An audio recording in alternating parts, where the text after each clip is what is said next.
BD Law, o podcast sobre desenvolvimento de negócios no mercado jurídico. Este podcast conta com o apoio da CRWA, uma agência digital especialista em web design, e-commerce, websites e marketing digital.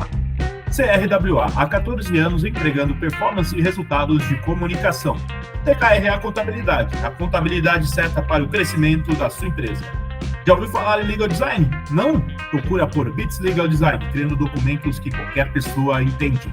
A área de Direito e Tecnologia tem um papel crucial de regular e orientar o uso de tecnologias emergentes, garantindo que inovações como inteligência artificial, proteção de dados, cibersegurança e privacidade digital sejam aplicados de forma ética e legal. Ela busca proteger os direitos individuais, como a privacidade, e ao mesmo tempo assegurar que as empresas cumpram as normas legais ao utilizar dados e desenvolver novas tecnologias. Além disso, o Direito e Tecnologia criam diretrizes que promovem um equilíbrio entre o avanço tecnológico e a proteção dos usuários ao prevenir abusos e mitigar riscos no ambiente digital. Este é o tema do nosso episódio de hoje no BD Law, o podcast sobre desenvolvimento de negócios no mercado jurídico. Sejam muito bem-vindas e bem-vindos, eu sou o seu host, Gabriel Bidini, especialista em desenvolvimento de negócios no mercado jurídico, e estamos aqui com Juliana Bruzio, sócia de tecnologia, privacidade, proteção de dados, cibersegurança e direito de IA no Machado Meyer Advogados, e professora do programa de doutorado na Universidade Mackenzie. Juliana, seja muito bem-vinda e obrigado por aceitar o nosso convite. Eu que agradeço, Gabriel, é um enorme prazer estar aqui com vocês, vai ser um bom papo. Com certeza. Juliana, eu queria que você contasse um pouco da sua trajetória, e aproveitando para contar aqui que você foi minha professora e eu estou muito feliz de estar podendo te entrevistar aqui, viu? O prazer é todo meu, eu adoro reencontrar alunos, vê-los bem colocados, brilhando aí como você, tenho um carinho muito grande por esse pedaço, né, da minha vida, que é a docência. A relação do professor e aluno sempre é muito boa, a gente guarda memórias e mantém as relações, isso que é bacana. A gente se reencontra como a gente está aqui, se reencontrando aí, você me entrevistando, prazer enorme. Minha trajetória, vou fazer de uma história longa, curta, não tão longa, né? São quase 25 anos, mas já é um bocado, 25 anos de atuação. Eu entrei nessa área do direito digital quando eu estava na faculdade ainda, quando a gente está se formando no direito, mas para o final do curso a gente tem que fazer uma monografia, né, que se chama trabalho de conclusão, algumas faculdades têm outro nome, mas sempre esse trabalho é de conclusão de curso. E eu pensei, aqui que eu vou escolher de tema, não quero fazer o mesmo, mais do mesmo, e é isso, a gente estava lá para 98, 99, que é quando a internet tinha já aterrissado no Brasil, a internet comercial vem para o Brasil, a gente começa a ter as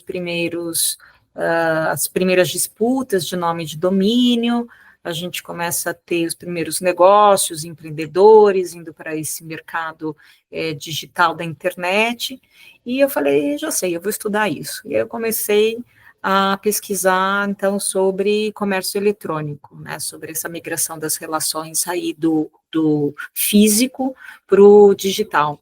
E desde que eu me formei, eu logo entrei numa boutique de direito digital. Imagina você, naquela época, tinham 2 ou 3, né, que trabalhavam com isso. Eu conversei com uma dessas pessoas, e a gente se conectou, começou a trabalhar juntos, eu logo virei sócia do escritório, eu entrei lá, tinham 10 pessoas, e quando eu deixei o escritório, depois de 20 anos, o escritório já tinha aí aumentado, ido para 150, 160 pessoas, e mesmo sendo uma boutique. Por quê? Porque nesses anos, né, o direito digital cresceu muito. Eu considero um privilégio de ter acompanhado as principais ondas, né, dos negócios, e aí sempre sobre o olhar jurídico, né, na minha função de advogada.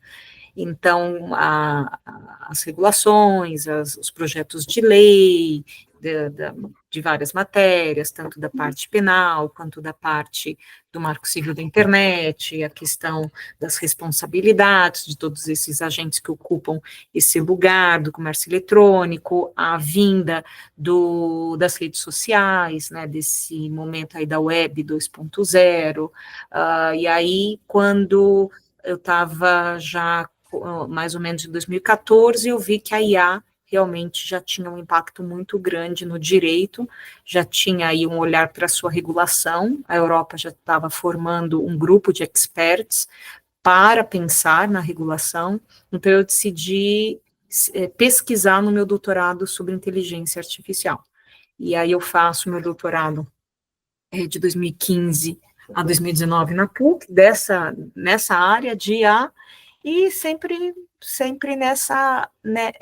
nessa caixinha de digital e essas áreas que estão conexas, né? Cibersegurança, IA, dados, tudo isso ligado. Fraudes também sempre atuei bastante, né? Infelizmente a gente tem, e essa é a minha trajetória, sempre aí advogando bastante, adoro advogar, gosto muito mesmo de advogar, e também com a docência, né? Eu costumo dizer que eu sou uma advogada professora, porque eu advogo, minha carga de trabalho da advocacia ela é maior, mas eu tenho todo o carinho e a responsabilidade do que eu faço também na docência, no magistério como professora. Então, são pesquisas, né, o professor ele tem que pesquisar e produzir.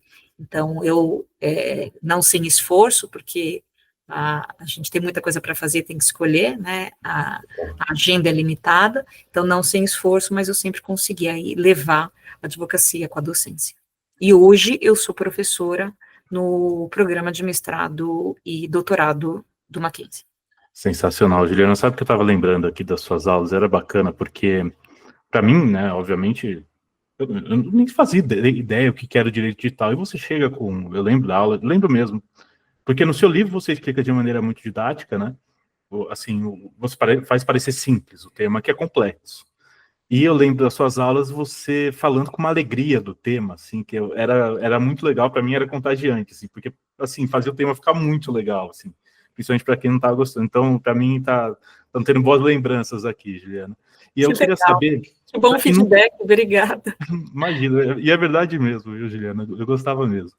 E eu queria saber, para quem nunca ouviu falar da área, o que é o direito de tecnologia e por que ele é relevante na sociedade atual. Embora eu acho que seja muito difícil alguém já não ter ouvido falar aqui, principalmente no nosso mercado, mas vamos lá. Tá bom, legal. É uma pergunta que parece simples a resposta, mas não é uma excelente pergunta, bem complexa. Eu vou explicar por que ela é complexa. Porque, primeiro, eu vou fazer uma primeira camada aqui de divisão. A gente tem o direito na tecnologia e a tecnologia no direito. É um trocadilho, mas é exatamente isso. O que é o primeiro? Direito na tecnologia. É o direito regulando a tecnologia. Então, nós temos, vou pegar um exemplo, vou pegar redes sociais. Nós temos a vinda das redes sociais. As redes sociais começam a ter vários usuários, todo mundo começa a interagir, ocupar esse espaço, postar, responder, curtir e tudo mais. Só que chega uma hora que, infelizmente, a gente também começa a ter alguns problemas. Então, você pode ter conteúdos indevidos sendo publicados, ofensas entre as pessoas, uso indevido de uma marca, e várias outras situações. De modo que a gente precisa de um regramento. O regramento pode acontecer por uma autorregulação, ou seja, a própria empresa ou mercado, né, se autorregula, ou pode vir top-down do Estado para aquele mercado, que é o que já aconteceu, por exemplo, na Europa. Então, esse exemplo que eu estou dando é o direito na tecnologia, é o direito regrando a tecnologia. Agora, nós temos esse trocadilho, que hoje está muito em voga, que é o contrário, a tecnologia no direito. Então, como a tecnologia ela está sendo usada como uma ferramenta para praticar os atos dentro do direito, tanto na advocacia, como na magistratura, como nas procuradorias. Então, você olha a AGU tem lá o seu sistema de IA. O Judiciário, o STF, tem 3 sistemas de IA. Você vai hoje nessas associações, nesses eventos, que tem os estandes, os painéis, todo mundo focado. O que tem aí para a gente colocar na nossa, né, trilha? Então, fala muito em legal ops, jurimetria, como é que eu faço analytics em cima disso, ou seja, eu estou tratando de tecnologia em cima das operações do direito. Então, são M&As, due diligences, que hoje podem também se valer da tecnologia, e com a IA, isso deu um boom, né, isso escalou para uma situação muito maior do que a gente tinha no passado.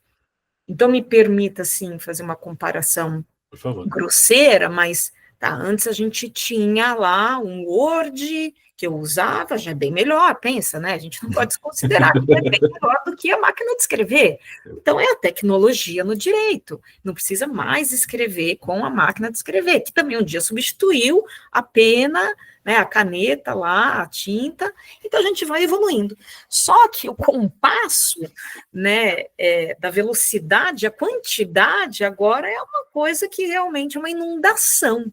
Você não tem uma coisa substituindo a outra, como uma máquina de escrever pela caneta pena, depois o computador, um Word pela máquina de escrever. Não, de repente eu tenho 1 milhão de ferramentas, de modo que hoje a grande pergunta não é se tem, é o que eu escolho diante do que tem, né? Eu estou cansada no modo de denotar assim, como tem muito, mas hoje eu tenho uma tarefa muito grande de responder a uma pergunta comum dos C-levels, do jurídico, que é o seguinte: o que tem, Juliana? O que tem para resolver o meu problema? E não estão perguntando de direito, estão perguntando de tecnologia. Sensacional.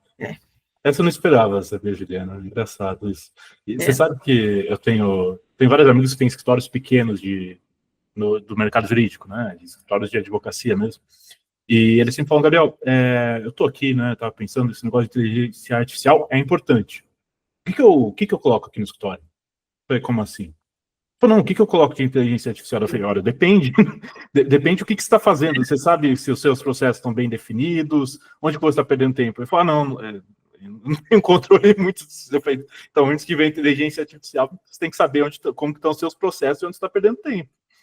Tá, e depois ver como implementar e para quê, mas acho que é que nem alguma coisa que você joga ali e vai tudo funcionar.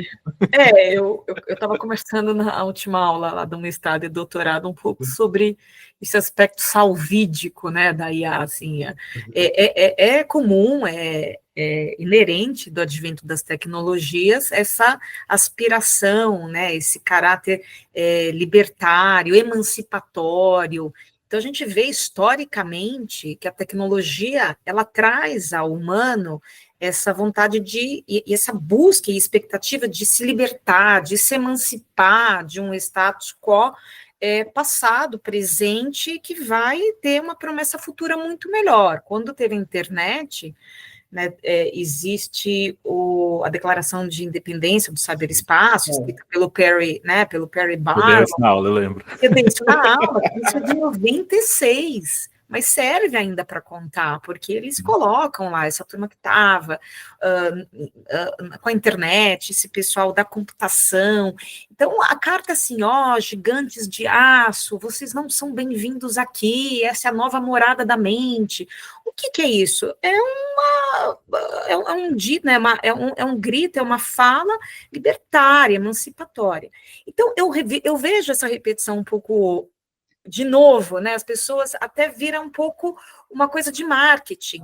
Qualquer coisa que você entra, nós usamos de IA para entregar, você entra qualquer coisa, não é pedir turismo, nós usamos de IA. Eu falo, gente, agora tem que colocar que usa de IA, porque parece que não está no jogo, não está no mundo. Mas o que é esse IA? E também não é IA que vai solucionar nossos problemas. Não. A gente continua ainda sendo o primeiro aqui, o portão para realmente ter a solução. Mas a IA, sim, ela pode trazer vários benefícios.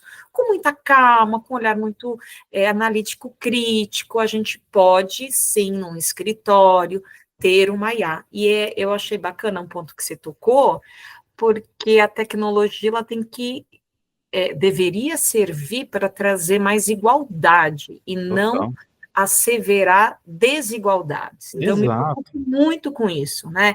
Em ficar assim, só os grandes escritórios com uma saúde financeira podem ter acesso a isso. Nada a ver. Simplesmente não eu acho que é legal para o ouvinte sublinhar isso. Ainda bem que a gente está no momento em que você tem diversas ferramentas que podem ser acessadas por pequenos, médios e grandes, cada um com o seu, com a sua conta bancária, cada um com o seu tipo de problema, e isso é realmente uma boa notícia. Não, mas veja isso, né, Juliana, só fazendo um paralelo. Por exemplo, eu tenho uma ferramenta que vai transcrever aqui a nossa conversa, depois eu vou jogar no chat para ele dar uma limpada, vai ficar bonito, peço para transformar em artigo, reescrevo, coloco as minhas palavras, melhoro um pouco, coloco fontes e tudo mais que eu gosto, de livros, mas nisso tudo eu teria gastado horas. Imagina se eu ficasse aqui ouvindo, transcrevendo, eu ia gastar um tempo imenso. Quando eu vou lá, pago, assino um aplicativo, que vai me facilitar a minha vida, e só tenho uma pessoa aqui. Então... mas vai facilitar. Exato. Você continua sendo o centro, né, de toda a criação, no sentido de que você planejou fazer essa entrevista, ter as iniciativas, o teu projeto, então você escolheu uma ferramenta, e como essa ferramenta ela vai ser usada de uma forma otimizada para criar aquilo que você está planejando, né? Você não simplesmente vai buscar uma IA como se... Daqui a pouco a gente está atribuindo um pouco a IA como se fosse um oráculo. Total. Uma entidade metafísica que vai resolver solucionar problemas insolucionáveis. E isso não é assim. Não é. Eu vejo um pouco do momento, do hype. Eu vejo, Juliana, que é engraçado. Desculpa, eu lembrei de outra coisa. Estava conversando com o pessoal, por exemplo, a gente vê due diligence, por exemplo. É um trabalho que é muito operacional. Tudo bem, tem a parte super ali que você precisa pensar o que você está fazendo, tem uma análise crítica. Mas você passar uns dados de um lugar para um outro e ver se está certinho, convenhamos, não é um trabalho que, assim, pensando no que está acontecendo aí, é lógico que ela vai mudar isso.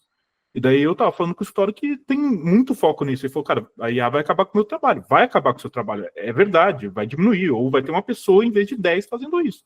Mas o que você tem que pensar é saber que ainda não chegou nesse ponto que vai acabar com isso, você saber que você tem um gap para aproveitar isso, para depois você ver que, na verdade, eu preciso mudar.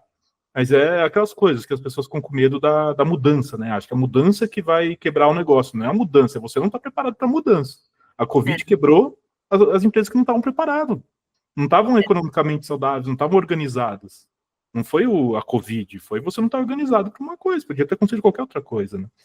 Então...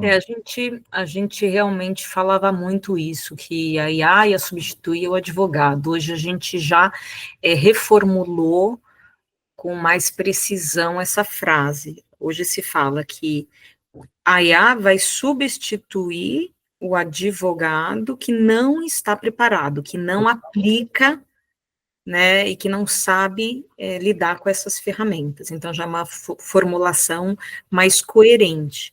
Agora, óbvio, se você me perguntar um dado real, existem menos estagiários hoje nos escritórios?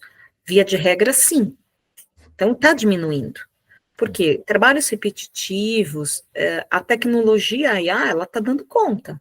Então, concordo com você, é fato, a gente tem portas se fechando, você vai no mercado, você tem caixas de autoatendimento, você passa no aeroporto, você não tem mais um monte de cabine para passar o seu passaporte, você passa numa máquina. Então, existe essa singularidade, que é o termo que indica essa distopia, esse medo da substituição do humano pela máquina, de fato está acontecendo.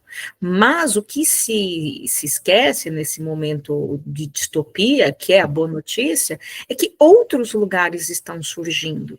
Eu analisei um texto mais recentemente, junto com os alunos, de um professor, de um teórico, que ele chama Daniel Solov. O Daniel Solov é excelente, ele é professor da George Washington, e ele sempre escreveu muito sobre privacy, essa parte de privacidade de dados, mas já há alguns anos ele tem escrito muito sobre inteligência artificial. E um desses últimos artigos que ele publicou, são artigos extremamente bem elaborados, densos, com uma recolta de referências espetacular. E ele fala do Better Together. Então, a gente vai ser não tem como negar e trabalhar só humano, né? A gente está inundado pelos sistemas de IA, faz parte. Agora, não dá só para delegar o sistema de IA por várias questões, né? Pelos vieses, pelos erros, pelas discriminações, são várias questões que a gente poderia elencar, que é o lado ruim. Então, o better together, a gente vai chegar realmente nessa equação. Vai ter o sistema, mas vai ter um humano. Então, a gente está tendo profissões que antes não existiam. Provavelmente, meus filhos vão trabalhar em profissões que hoje nem nome tem para isso. É que dá uma angústia, de fato, por alguns motivos. Um deles é porque tudo vai muito rápido, né? Mas também está interessante. Eu confesso que eu fico aí curiosa para saber como o mundo vai estar daqui 5 anos, porque muita coisa vai mudar. Eu confesso que eu tô bem animado, Juliano, porque tem um pessoal que fica com medo. Medo não adianta nada, né? Nada. Vai barrar o avanço da onda, né? Hã? Tem que surfar a onda. Exato, você tem que saber o que está acontecendo, assim como sempre foi, né? As pessoas. Aqui agora está muito mais rápido. Mas é gozado, né? Eu sempre fico pensando nisso, tipo, de como que a gente pode melhorar e de tanto o que isso facilita. Por exemplo, pensa como era difícil você ter seu próprio escritório antes, né? E hoje você tem tantas ferramentas que facilitam isso. Eu acho que só tem, ao meu ver, só vejo coisas boas nisso. Obviamente que a gente vai ter que saber lidar com o tempo de sobra, saber como que é a era da hipervigilância, que a gente já tá, e tantas outras coisas, né? Mas não vem ao caso agora. Juliano, só pra gente voltar um pouco aqui, eu queria saber porque, de novo, eu lembro das suas aulas, você brilhava o olho quando você fala do tema. Quando você tá falando, você brilha o olho, porque é uma coisa que claramente você gosta. Eu queria saber, mas qual que foi ali? Falou, putz, Gabriel, eu tava ali e foi ali que eu vi que eu precisava ir para essa área de inovação, de tecnologia, de data. O que te fez, assim, falar? Foi por acaso mesmo ou você olhou assim e falou, nossa, é isso? Porque não tinha muita gente fazendo, então, tipo, dá um medo. Não, pouquíssimas pessoas fazendo. E aí eu tive o privilégio, né, de ter um pai empresário e foi trocando comércio com ele, né? E o empresário, ele vive o dia a dia, ele vive tudo, ele vive o tributário, o trabalhista, o societário, a selva, né? E mais que empresário, né? Um industrial, porque meu pai tem uma metalúrgica pequena, mas sofre todo o ônus de ter uma indústria no Brasil. Então, naquela época, eu sentei com meu pai e falei, pai, eu não quero fazer alguma coisa que eu já tive, eu não quero fazer desconsideração da personalidade jurídica, eu não quero estudar direito ambiental, agências reguladoras, mesmo que era novidade na minha época, né, como esses últimos 2 temas que eu falei, ou CDC, tudo isso era novidade na minha época, mas eu já tinha visto. E aí eu tinha um monte de colegas, que com todo respeito, cada um tem um jeito, falava, eu vou escolher uma coisa bem básica aqui, já me livro disso. E eu ficava assim, poxa, eu vou ter que parar, sentar, escrever sobre uma coisa, eu vou me ajudar. Eu sempre falo, eu brinco, não, se a gente não se ajuda, nem Deus pode ajudar, a gente tem que ser o primeiro a querer se ajudar, né? Então eu queria isso, eu pensei nisso, vou aproveitar o momento, vou acrescentar alguma coisa. E aí sentando com meu pai, desafio. Falei, pai, o que você está vendo no mercado? O que tem? Ele começou a falar, ele falou, olha, né? E começamos a discutir, a gente chegou nisso, do comércio eletrônico, que era muito, muito incipiente ainda, mas já era um começo. E quando isso surgiu na mesa, a gente começou a conversar, eu falei, pai, que legal, é isso aí. E aí eu lembro que eu, graças a meu pai, né, sou muito grata a meu pai, ele me financiou numa viagem, eu fui fui para Boston, assim, viagem sensacional. Normal, nada demais, mas fui lá e fiquei na casa de uma amiga e ia na biblioteca de Harvard. Nossa, sensacional. Não está no meu currículo, porque é uma coisa que eu fiz, de literalmente chegar lá, entrar... Pata de biblioteca, né? Na prateleira, biblioteca. Fui na biblioteca. Você não foi num currículo que você foi, é uma biblioteca. Mas eu fui na biblioteca de Harvard, porque não tinha material para pesquisar. Nossa, mas quando eu cheguei lá, eu comecei a ver, porque lá eles já estudavam isso há muito tempo. Eles já tinham, né, dados. A gente erra quando pensa que os europeus, que foram os primeiros a falar disso, antes, né, os Estados Unidos, primeiro Privacy, o Financial Privacy Act. Então, nos Estados Unidos, quem formulou o princípio da autodeterminação informacional foi Alan Westing, que é um americano. Então, imagina, eu entrei lá, eu achei um mundo. Eu falei, nossa, quanto mais você estuda, mais você vê que você não sabe, né? É bem angustiante. Não, total. E aí eu falei, não, é isso aqui. Aí eu vi que eu tinha, não era uma coisinha pouco pequena, né? Só que aí eu tive outro marco importante que eu acho legal compartilhar. Quando foi em 2013, a gente foi procurado, nesse escritório que eu era sócia, a gente foi procurado pelo pessoal de um dos partidos que estava para disputar a presidência de 2014. Nossa. A gente foi procurado pelo pessoal do PSDB. Então, a gente tinha o PT no governo, e aí o PSDB, que estava fazendo oposição, ia lançar o Aécio Neves. E em 2013, eles nos procuraram para a gente fazer a parte do direito digital. Nossa, legal. E, nesse momento, então tá, a gente conversou, encaminhou com essa negociação da contratação, muito que bem. Na hora que a gente, né, que chegou o problema na mesa, assim, que eu tinha que planejar equipe, como que iam ser as questões, eu cheguei para o outro sócio e falei, humanamente a gente não vai conseguir dar conta. Porque 2013 a internet já estava, o que era, né? Todo mundo que está ouvindo aqui provavelmente vivenciou 2013. Talvez os mais jovens podem ter uma ideia de que já era parecido com o que a gente tinha hoje. E aí, tirando a parte de IA. E aí eu comecei a pesquisar. E aí eu lembrei de um aluno que eu tive que, de uma certa forma, sempre manteve contato, sempre esteve perto, assim, era amigo de amigos, ele já tinha sido estagiário no escritório, então também tinha, por isso que ele era amigo de pessoas com quem eu trabalhava, e eu sabia que ele tinha ido trabalhar numa agência de fazer marketing para política, para partido. E aí eu marquei um almoço com ele, lembro até onde foi, num restaurante, lá na Alameda Santos, cheguei para ele e falei, e aí, o que você está fazendo, o que tem? Aí ele começou a me falar, não, professora, tal, porque eu abandonei o direito, agora só estou nas tecnologias e tem isso. Que legal. Eu falei, mas era exatamente isso que eu estava precisando conhecer e ouvir, eu quero saber que linha aí, que fio que eu vou puxar para tirar esse nó. E aí eu fui atrás do que o Obama tinha feito, porque o Obama tinha sido eleito nos Estados Unidos no primeiro mandato dele, e tinha saído muito isso, que o Obama, a internet tinha ajudado. Jogo de videogame, eu lembro do jogo de videogame, lá aparecia a campanha do... Isso, quanto que a internet tinha ajudado o Obama a ser eleito. Eu fui atrás disso, fui atrás da empresa que o Obama tinha contratado, e a gente contratou a mesma empresa, o mesmo sistema. Porque não dava, humanamente eu podia ter 100 estagiários, a gente não conseguiria fazer, não dá conta, não dá. A atração, a força comunicacional, de interação da rede, ela realmente precisa de um sistema.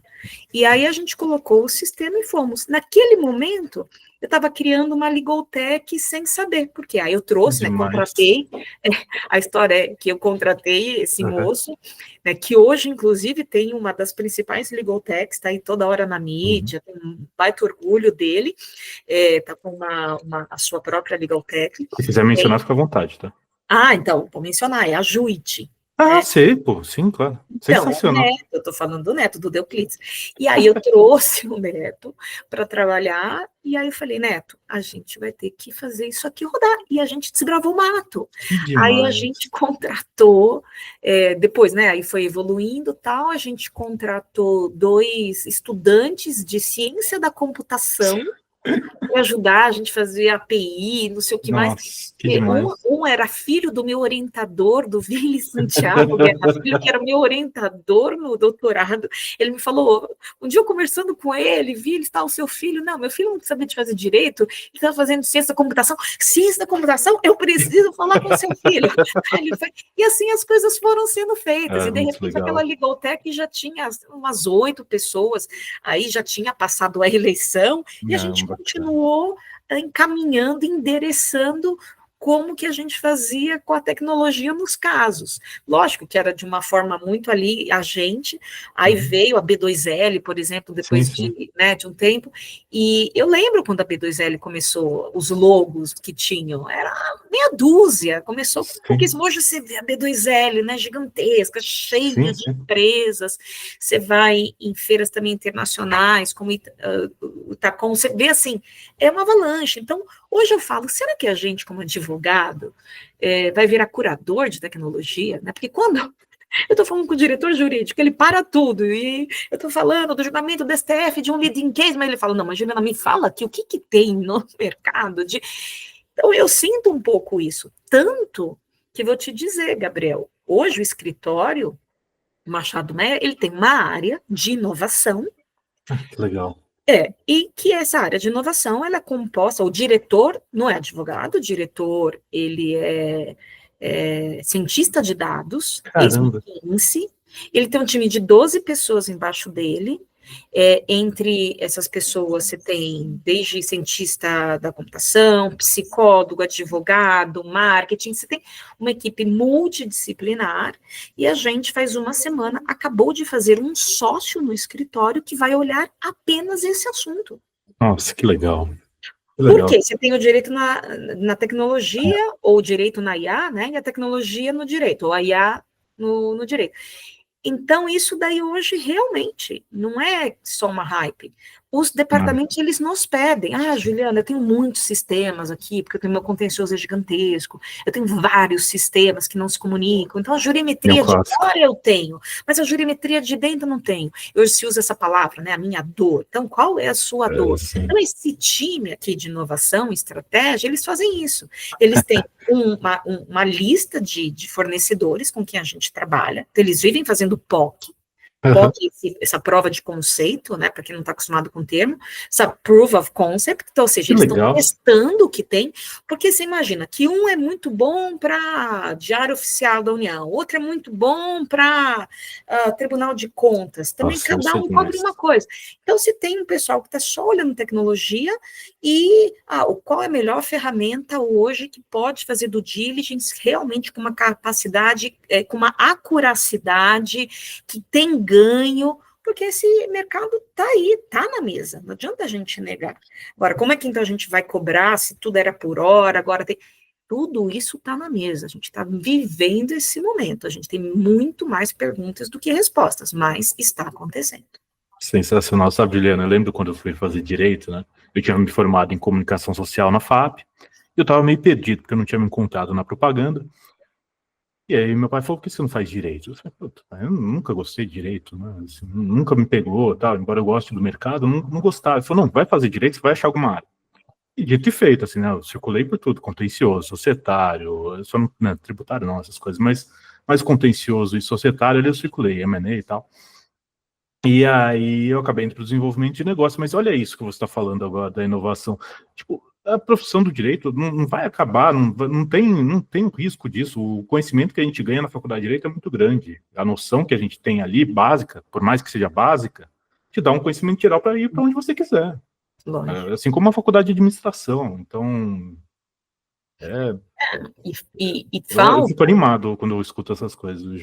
E uma questão, a gente, surpreendentemente, a gente vive numa sociedade da informação, mas a gente nunca foi tão desinformado. Não, total. Pela primeira vez, né, de quando se mede QI, a geração posterior tem um QI inferior dos seus pais, da geração anterior. E é um paradoxo, porque se a gente tem acesso a tanta informação, como é que a gente está ficando com QI menor? Que é justamente por essa avalanche, né? Então tem um teórico que é o Pierre Levy, ele fala desse dilúvio informacional. Sim. Ou como o Pedro Demo fala, a informação também desinforma, porque é tanta informação que a gente está exausto. A gente vive essa sociedade do cansaço, da exaustão.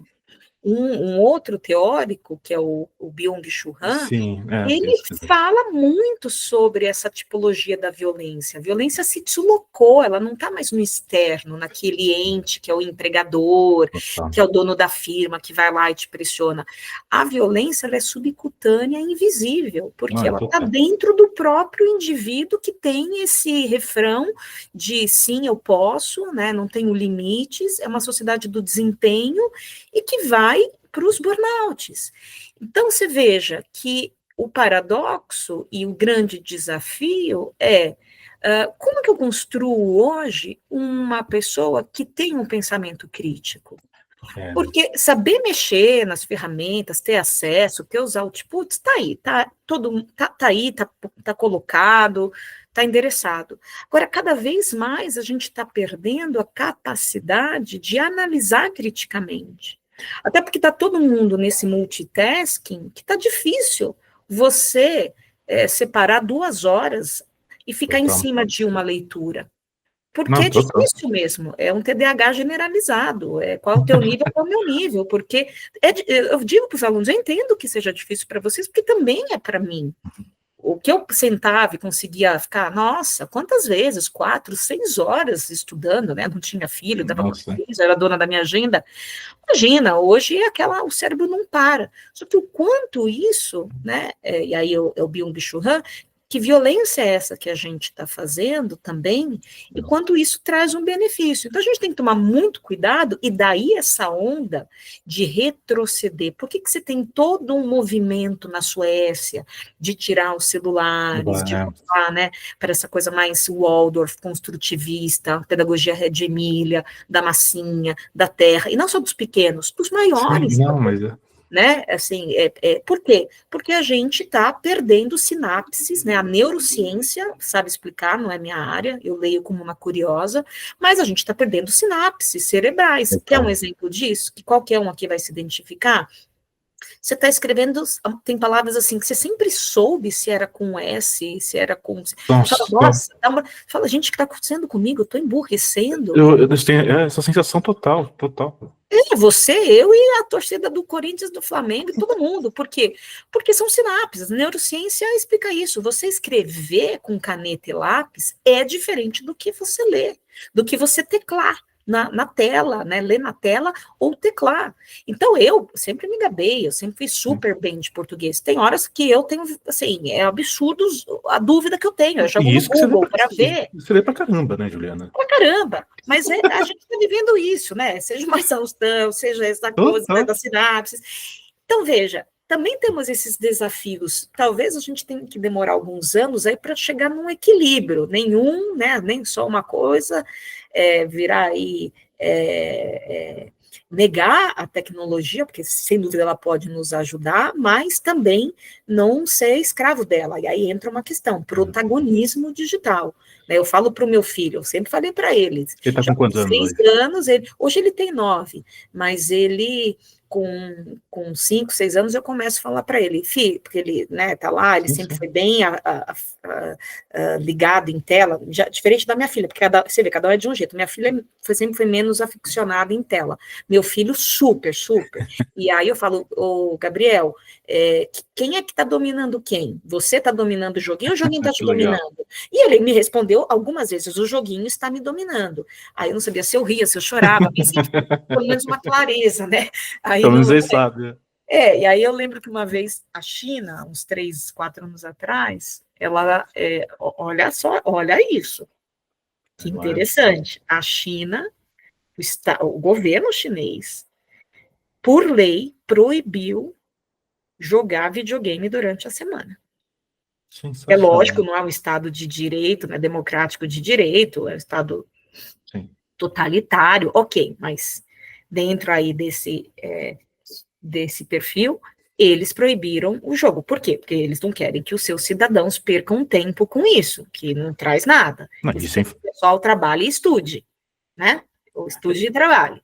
E aí eu lembro que eu cheguei em casa, né, e falei pro meu filho, Gabriel, nós vamos aqui, a mamãe vai comprar um cenário chinês, vai ser super bonito, e eu vou colocar essa regra que a mamãe leu essa semana, que a gente vai fazer só o joguinho no final de semana, Gabriel, igual na China. E eu lembro que ele começou a chorar, ele tinha uns 5 aninhos, começou a chorar e falou, aqui não é a China, eu não sou chinês, isso não é justo. Aí eu só ouço uma voz aí do meu, assim, vindo atrás de mim, que era do meu marido, né, falando, este menino é um gênio, já tem noções de territorialidade.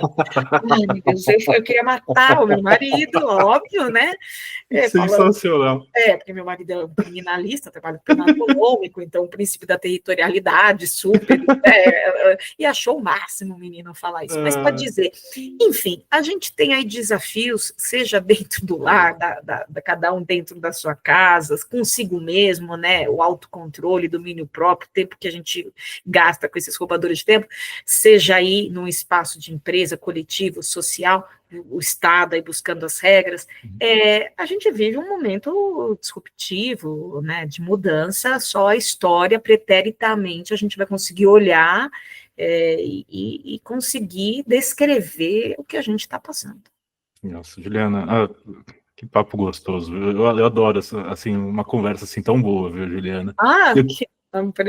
Um privilégio é meu, obrigada.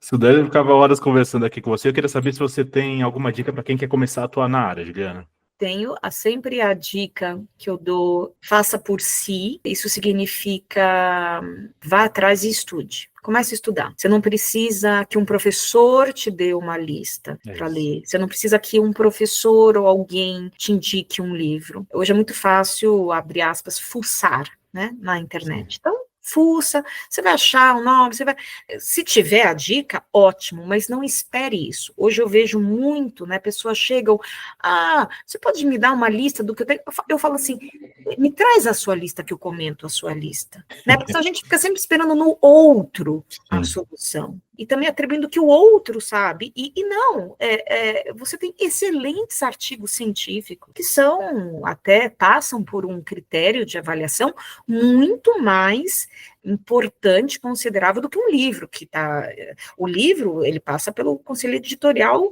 da empresa lá da editora, um artigo científico que está publicado numa revista científica, ele passa por uma dupla avaliação às cegas, né, os avaliadores não veem o nome, então é uma coisa assim, em termos caráter científico, com muito valor, e hoje, diferente de eu que tive que pegar um avião e ir para Boston, hoje está no espaço realmente da mão lá de você acessar. Mas onde que eu acho?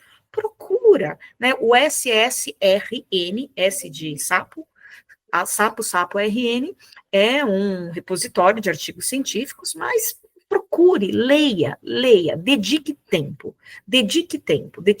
ao assunto. Aí quando você começar a estar no assunto, as coisas são automáticas, porque ao mesmo tempo que tem uma concorrência muito grande, não falta, tem um monte de faculdade, tem um monte de gente se formando, um monte de gente tirando OAB, eu digo para todos, falta gente boa. Nossa, quem é bom, escolhe onde quer trabalhar. Então, se dedique, as coisas são feitas com dedicação, leitura, afinco, e aí não tem erro. É essa a minha dica. Sensacional. Juliana, eu gostaria de agradecer aqui a sua presença no BD Law e por ter compartilhado a sua experiência com a gente. Eu queria saber se você tem algum contato para deixar, para o pessoal que quiser falar com você. Lógico, estou nas redes sociais, tanto no LinkedIn como no Instagram. No Instagram meu perfil é fechado, então talvez pelo LinkedIn seja mais fácil. O perfil é Juliana Abruzio, eu sempre confiro minhas mensagens por lá. Perfeito. Pessoal, a gente vai ficando por aqui. Não deixe de nos seguir nas redes sociais. Estamos lá no Instagram, no @BDinLaw, e no meu LinkedIn, Gabriel Bidini, onde vocês vão encontrar conteúdo sobre desenvolvimento de negócios e mercado jurídico. Este é o BD Law, podcast sobre desenvolvimento de negócios no mercado jurídico. Nos vemos no próximo episódio e até lá. BD Law, o podcast sobre desenvolvimento de negócios no mercado jurídico. Este podcast conta com o apoio da CRWA, uma agência digital especialista em web design, e-commerce, websites e marketing digital. CRWA, há 14 anos entregando performance e resultados de comunicação. TKR é a contabilidade certa para o crescimento da sua empresa. Já ouviu falar em Legal Design? Não? Procura por Bits Legal Design, criando documentos que qualquer pessoa entende.